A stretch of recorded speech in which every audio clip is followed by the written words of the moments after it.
President of the United States, I pledge to you that I will do everything within my power to end the scourge of abortion once and for all. That I will use the full constitutional power and the bully pulpit of the presidency to promote a culture of life.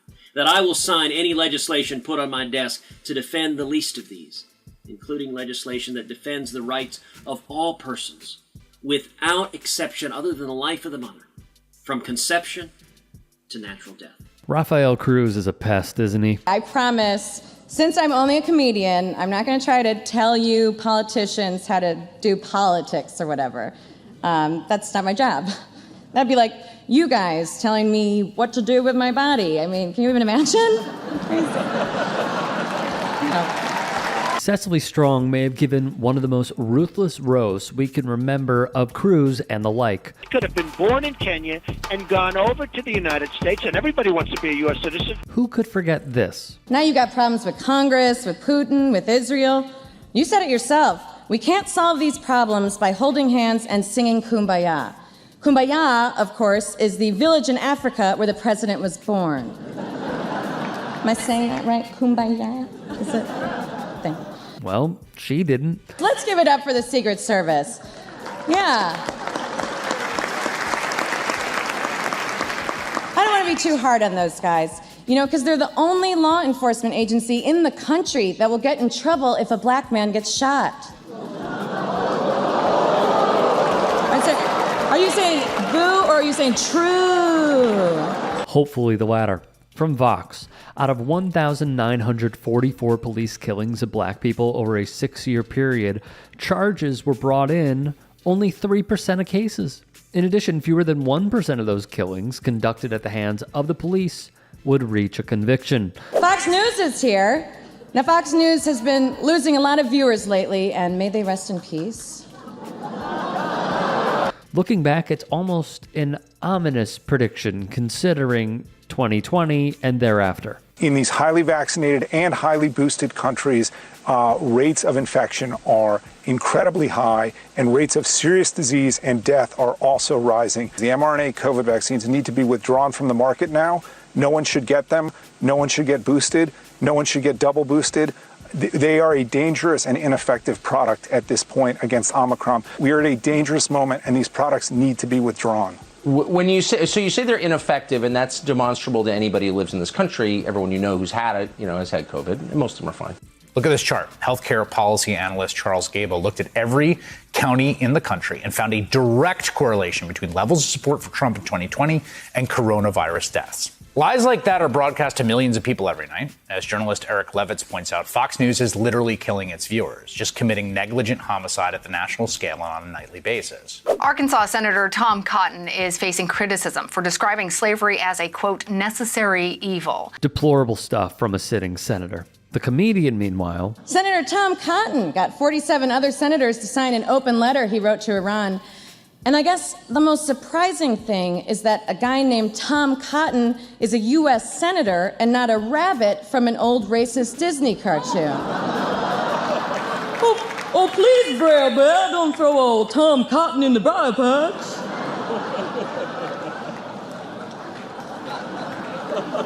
Good accent. Now, in Tom Cotton's defense, he was just trying to repair America's strained relationship with Israel.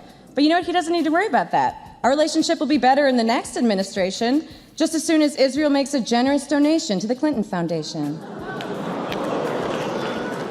True or true? Gave an A-plus joke to the crowd that even Obama couldn't resist. Ted Cruz. It's like the right wing thought, what's the exact opposite of a black president? How about a Canadian Latino who'll never be president? No, it's true. He was born in Canada, a child of Cuban immigrants. I kind of can't believe he wasn't in Hillary's announcement video. The man will never be president, as predicted by plenty. Hi, this is Ted Cruz calling. I was calling to encourage you to come out and vote on Election Day. This election is critical for the direction of our country, and I urge you to come out and support freedom. Of national attention, in case we have forgotten, because we keep hearing that 2014 has been the warmest year on record, I asked the chair, you know what this is? It's a snowball. And that's just from outside here. So it's very, very cold out, very unseasonal. So here, Mr. President, catch this. One of the most embarrassing things ever seen in the Senate. Strong rightfully would poke fun. Now, one of my favorite things that happened in Congress this year was when Senator Jim Inhofe brought in a snowball to prove that climate change isn't real. I mean, that blew my mind. I didn't even need to see the other science projects. First prize, Jim. Dang, you brought science to life, man. So cool. Now, it's been a great year for women, as always. This year, a representative from Hobby Lobby said they didn't want to pay for employees' health care if it covered things like contraceptives, which is weird because all I asked him was, what aisle is the yarn in?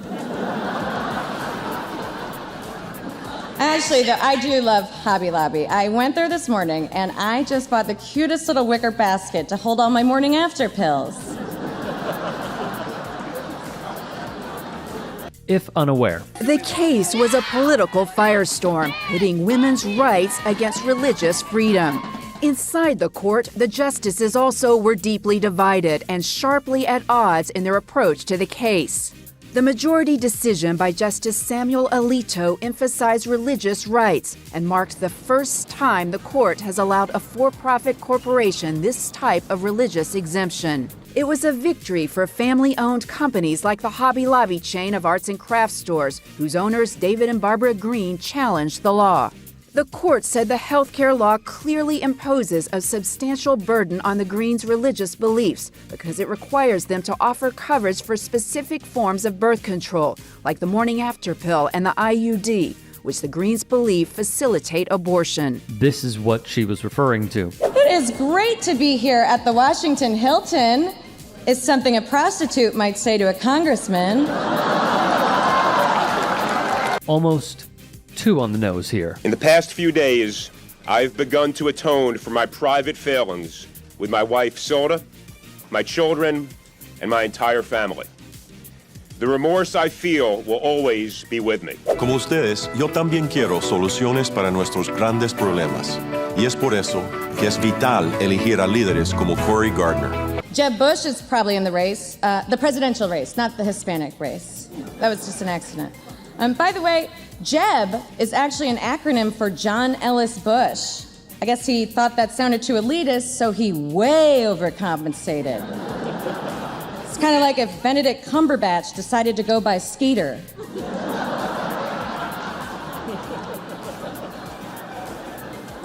Marco Rubio is running for president. When Jeb Bush found out, he said, "Ay, Dios mío."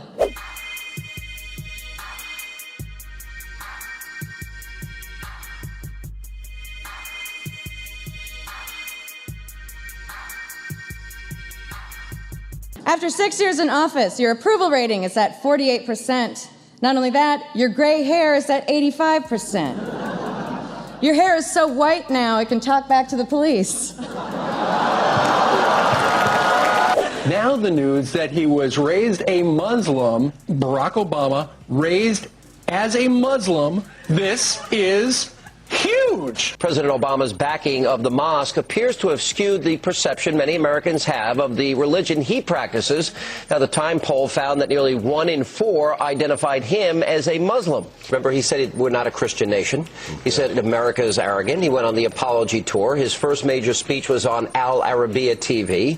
He gave his next 2 major speeches were in Turkey and Cairo. Remember, the NASA chief said the top priority was Muslim outreach. The money, $900 million to Hamas, controlled Gaza Strip, his treatment of Benjamin Netanyahu, his lack of outspokenness on the Iranian democracy movement, the refusal to acknowledge the Fort Hood shooter was a terrorist, and we can go on and on here. Yeah, this was ridiculous as well, that Strong had fun with. And of course, Mr. President, thank you so much for taking time away from being on Jimmy Kimmel to be here.